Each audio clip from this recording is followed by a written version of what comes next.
जय श्री गणेश दोस्तों। हमारी आज की कहानी का नाम है इजाजत। कहानी अच्छी लगे तो प्लीज चैनल को सब्सक्राइब कर लीजिएगा। अब शुरू करते हैं कहानी। मुझे ना सुनना पसंद नहीं है।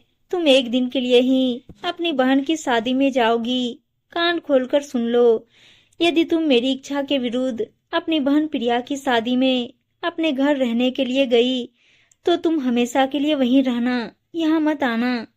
कविता ने अपनी बहू शिखा से कहा तो वह बोली, मम्मी जी आप जानती हो ना, इस उम्र में ब्लड प्रेशर और शुगर की बीमारी होने के कारण मम्मी और पापा के बस की खरीदारी करना नहीं है।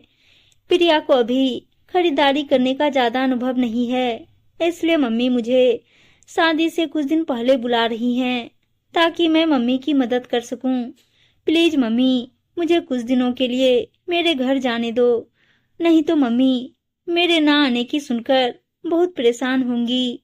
बहू तुम्हारी मम्मी की परेशानी दूर करने का मैंने ठेका नहीं ले रखा है। सर्दी पड़ रही है, ऐसे में मुझसे अकेले घर का काम नहीं होगा, इसलिए मैं तुझे जाने से रोक रही हूँ। जिस दिन शादी होगी उस दिन चली जाना, कविता ने आदेश पूर्वक कहा। तो शिखा उनकी बात सुनकर दुखी हो गई थी, क्योंकि कुछ दिनों बाद ही उसकी छोटी बहन की शादी होने वाली थी और घर में उसके मम्मी पापा की मदद करने वाला उसके सिवा कोई और नहीं था। इसलिए वह अपनी सास से अपने घर जाने की इजाजत मांग रही थी। शिखा के ससुर राम जी उस वक्त ड्राइंग रूम में बैठकर अखबार पढ़ रहे थे। शिखा का दुखी चेहरा देखकर वह कविता जी से बोले, यदि बहू कुछ दिन अपने मायके जाने को कह रही है तो तुम उसे भेज क्यों नहीं देती। अपनी बेटी राधा को तो तुम जब तुम्हारा मन करता है रहने के लिए बुला लेती हो। उसकी सास कितनी अच्छी है, तुम्हारे एक बार कहने से ही वह उसे यहाँ भेज देती है। अपने बेटे राजीव की शादी में तो तुमने उसे अपनी मदद के लिए 20 दिन पहले ही बुला लिया।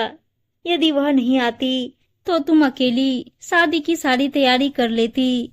बेटियों से ही तो शादी में रौनक होती है। अपने घर में शादी हो और बेटी घर में ना हो तो कितना बुरा लगता है।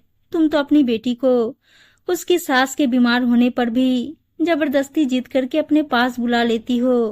पिछली बार जब राधा की सास ने उसे बुखार होने के कारण तुम्हारे कहने पर राधा को भेजने के लिए मना कर दिया था, तब तुमने राधा से क्या कहा था, यदि वह बीमार है तो कुछ दिनों के लिए अपनी बेटी को अपने पास नहीं बुला सकती।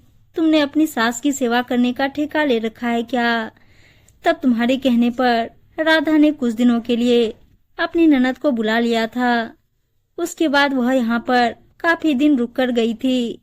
शुक्र करो तुम्हारी समधन तुम्हारी बहुत इज्जत करती है। यदि उसने भी शिखा से ऐसा ही कह दिया फिर तुम्हारी क्या इज्जत रह जाएगी। शिखा के आने से पहले भी तो तुम घर का काम खुशी खुशी करती थी। यदि कुछ दिन के लिए वह अपने घर जाकर अपने मम्मी पापा की मदद कर देगी तो तुम पर पहाड़ नहीं टूट जाएगा। जैसे तुम्हारी बेटी ने अपनी सास की सेवा करने का ठेका नहीं ले रखा, वैसे ही शिखा ने भी हमारी सेवा का ठेका नहीं ले रखा है। कुछ दिनों के लिए उसे भी उसके मायके भेज दो ताकि वह खुशी खुशी अपने मम्मी पापा की मदद कर सके। पति की बात सुनकर कविता जी की बोलती बंद हो गई थी। वह कुछ गुस्से में बोली, तुम बहू के सामने मेरी बेइज्जती कर रहे हो। नहीं, मैं तुम्हारी बेइज्जती नहीं कर रहा, तुम्हें प्यार से समझा रहा हूँ। कहीं ऐसा ना हो कल को बहू अपने मायके जाने के लिए तुमसे इजाजत लिए बिना ही अपने मायके चली जाए।